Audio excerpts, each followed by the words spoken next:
desarrollar un programa nuclear. Eso es motivo de stupor, horror y de condena, y por todas partes gobiernos, periódicos, etcétera, lanzan diatribas contra este raro espécimen que se atreve a desafiar y a meterse, que se sale del tratado de no proliferación de pruebas nucleares, y entonces ¿qué pasa?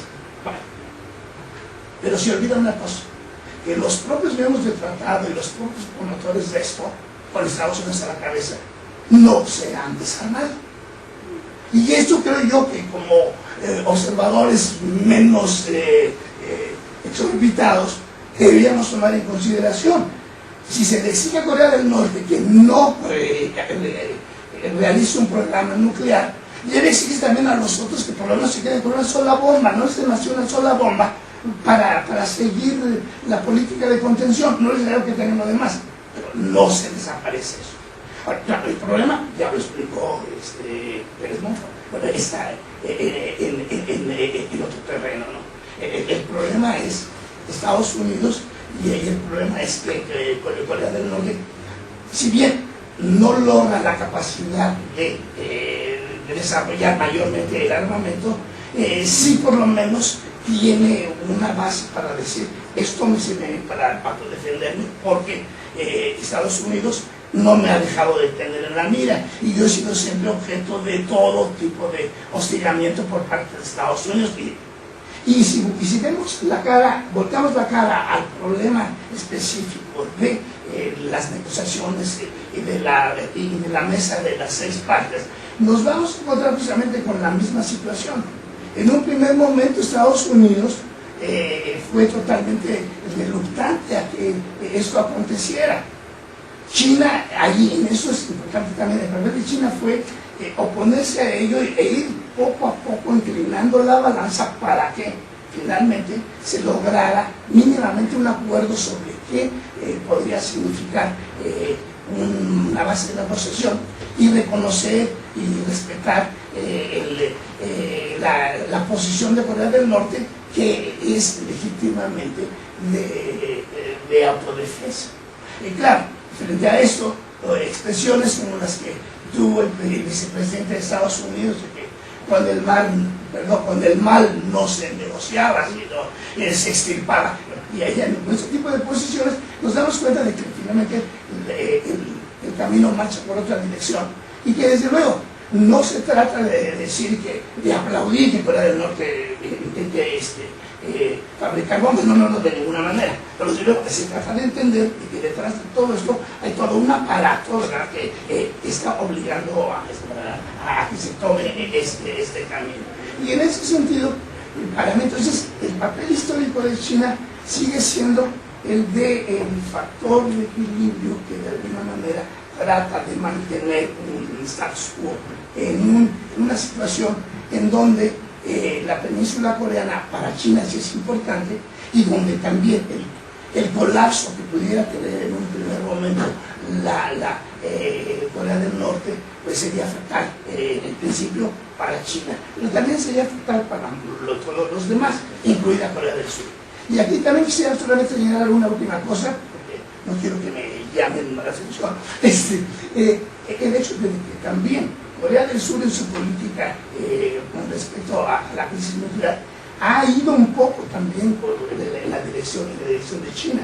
No se ha hecho eco de las posiciones recalcitrantes de Estados Unidos.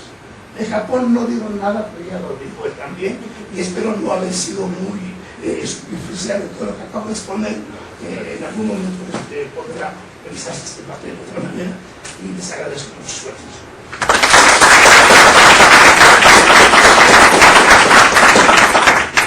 Sí, es cierto, nos estamos moviendo en terrenos que son muy variables. El mundo ha tomado unas velocidades inusitadas.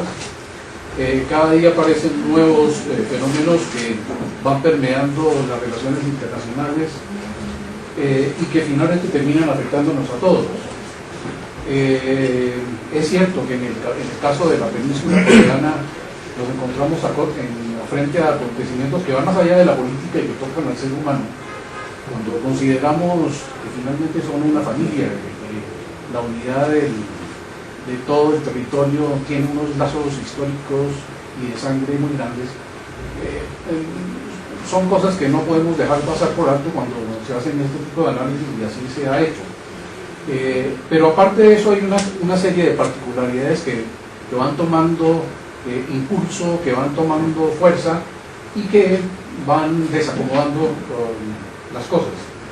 Hay una muy interesante de las presentaciones que pudiera o que quisiera notar, y es el papel del ejército en uno y en otro sitio. Porque el caso de Corea del Norte, que en algún sentido, con las diferencias que se anotaron, puede uno enmarcar dentro de la órbita de los países socialistas o comunistas. El caso del PLA en China cumple también con una cantidad de funciones que un ejército de los nuestros no cumple. La profesionalización del ejército tipo occidental lo saca de una cantidad de esferas. En estos regímenes sucede otra cosa distinta, y son elementos que para nosotros, si no los tenemos en cuenta, dificultan la comprensión de los problemas. Comparto totalmente lo que se ha dicho alrededor de lo nuclear, especialmente en el punto de si se legitima o no se legitima tener o pedir que se desarmen cuando los demás no se desarman. Ese es un debate que no se da, es un debate que por lo general se esquiva, y yo creo que por lo menos desde el punto de vista de la academia son puntos que se deben retomar y profundizar. Hablábamos de otros casos, o nos presentaban otro tipo de asuntos, la enorme dependencia que se ha ido creando entre Corea y China. En la parte comercial ya es muy obvio. Hay una que no es tan clara, y es en lo que se llama el hollow out, ¿cómo se dice? La succión que está teniendo China, no solamente de los capitales coreanos, sino de los centros de investigación y desarrollo, que tienen una debilidad grandísima, y es que los chinos también están avanzando por su lado, y en algún momento el esfuerzo que está haciendo Corea de traspasar conocimiento, de traspasar laboratorios, centros de investigación, investigadores hacia China, se puede quedar en nada si los chinos avanzan más rápido de lo que pueden avanzar los coreanos, y creo que hay un factor de desequilibrio ahí y de riesgo sumamente grande. En el campo de la energía sí es uno de los grandes temas que vamos a enfrentar en los próximos años. Ahora, también o se le crean a uno grandes interrogantes después de lo de Fukushima.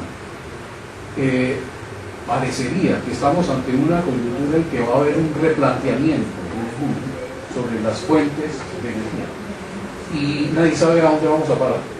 En Japón hoy en día la tendencia es a volver a prender los reactores, porque si no se cae la economía, y Japón pues, no se puede dar el lujo de reducirlos, y el mundo tampoco, porque Japón, con el peso que tiene dentro de la economía mundial, podría causar unos efectos sumamente duros. La parte histórica es sin duda, y en el caso de Corea y de Japón, que se planteó en varias partes de las dos exposiciones, pues es decir, solamente el hecho de las comprobaciones arqueológicas japonesas, que han, digamos que, dado muy fuertes indicios de que la casa imperial japonesa proviene de Corea, es uno de los puntos que ayuda a esclarecer todos estos problemas que tenemos alrededor de Yasukuni, o alrededor de Tokdo, etcétera, etcétera. Hay un tema de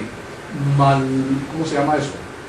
De animadversión que se ha ido acumulando a través de los años y que no se pule, y que tal vez se explota en una de las cosas más difíciles, que son los libros de historia, cuyas consecuencias conocemos todos.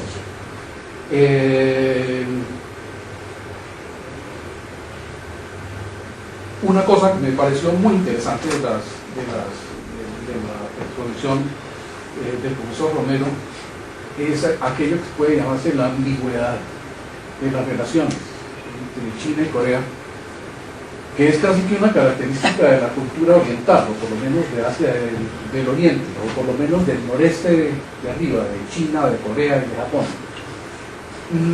Es muy fácil jugar con las ambigüedades, pero son fundamentales, y en la medida en que uno logra entender la ambigüedad, muchas veces logra abrir caminos para la comprensión de los mismos fenómenos. Que es distinto a lo nuestro sin que con eso quiera decir que nosotros somos concretos o precisos. Porque nosotros somos iguales o peores, pero no lo juzgamos y no lo reconocemos. Y en ese sentido creo que hay una cosa muy interesante que puede ilustrar nuestra comprensión y además ayudarnos a entender otro tipo de relacionamiento con el mundo. Eso es lo que yo quisiera. Un comentario muy final. Hablaba el profesor Pérez del lago, que significa el Pacífico para Estados Unidos. Bueno, yo tengo una percepción igual, pero no tan irónica. El asunto es que las costas de Estados Unidos sobre el Pacífico son alrededor de 48.000 kilómetros. Eso no lo tiene absolutamente ningún otro país. Y eso significa que el lago sí es de ellos, según parece. Y al fin y al cabo, pues, las aguas territoriales de Estados Unidos van prácticamente hasta Japón. El límite con Guam es el límite de Japón con Estados Unidos.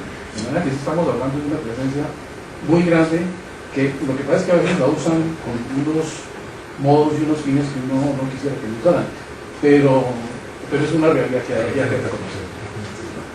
Estos son los comentarios que tengo y quisiera abrir la mesa a las preguntas de la concurrencia. Por favor. Me interesó lo que dijo del origen de la casa imperial japonesa que viene de Corea.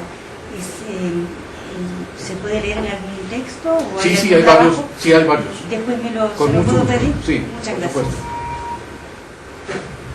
El budismo llegó a Japón por el plan coreano. Sí, viene de la India, eso sí. Siempre Pasó es el por pasaje China, India-China, Corea-Japón. Sí. Sí, pero yo quisiera decir que no debemos ser tan lineales tampoco. En la India no se desarrolló totalmente. No, pero se Y su origina. desarrollo se dio en China. De China pasó a Corea, de Corea pasó a Japón. No, yo me refería al origen. Se origina en India, debe ser el pasaje de ese. Pero yo coincido con el profesor Romero. Las transformaciones del budismo en todo ese recorrido son enormes, ¿no? Y son enormes, es Entonces, cierto. ¿Consideran ustedes que el alto costo que pagó Alemania por su unificación logró enfriar un poco el deseo de unificación en Corea? Tiene varias partes de esa respuesta.